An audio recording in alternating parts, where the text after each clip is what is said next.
ప్రెగ్నెన్సీలో back pain చాలా కామన్గా వినే కంప్లైంట్. ఎందుకని వస్తుంది? 4 రీజన్స్ మేజర్గా చెప్పుకోవచ్చు. First, weight gain. 8 నుండి 12 కేజీల బరువు పెరుగుతారు. Second, posture. పొట్ట పెరగటం వల్ల సెంటర్ ఆఫ్ గ్రావిటీ షిఫ్ట్ అయ్యి వెన్నుపూసను సపోర్ట్ చేసే మజిల్స్ మీద విపరీతంగా స్ట్రెయిన్ పెరుగుతుంది. Third, hormonal changes. రిలాక్సిన్ అనే హార్మోన్ తయారయ్యి లిగమెంట్స్ని లూజ్ చేస్తుంది. దీనివల్ల జాయింట్ స్టెబిలిటీ తగ్గటమే కాకుండా మజిల్ స్ట్రెయిన్ పెరుగుతుంది. Fourth, physical and mental strain. ఈ రీజన్స్ అన్నీ ఒక పక్కన పెడితే ఏం చేద్దాం దానికి?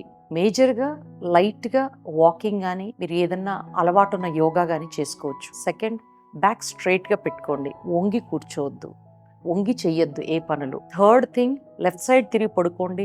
పడుకునేటప్పుడు 2 కాళ్ళ మధ్యలో ఒక దిండు పెట్టుకోండి. ఇవన్నీ చేశాక ఫైనల్గా ఏంటంటే మెజారిటీ బ్యాక్ పెయిన్ డెలివరీ అయిన 1 to 2 వీక్స్లో తగ్గిపోతుంది. వర్డ్ ఆఫ్ కాషన్, హాస్పిటల్కి ఎప్పుడు వెళ్ళాలి? సివియర్ బ్యాక్ పెయిన్ లేదా సివియర్గా బ్యాక్ పెయిన్తో పాటు బ్లీడింగ్, లేదా మీకు బ్యాక్ పెయిన్ వస్తుంది కానీ దాంతోపాటు కాళ్ళల్లో నంబ్నెస్ కానీ తిమ్మిర్లు వచ్చినట్టు కానీ ఉంటే నెగ్లెక్ట్ చేయొద్దు, వెంటనే హాస్పిటల్కి వెళ్ళండి.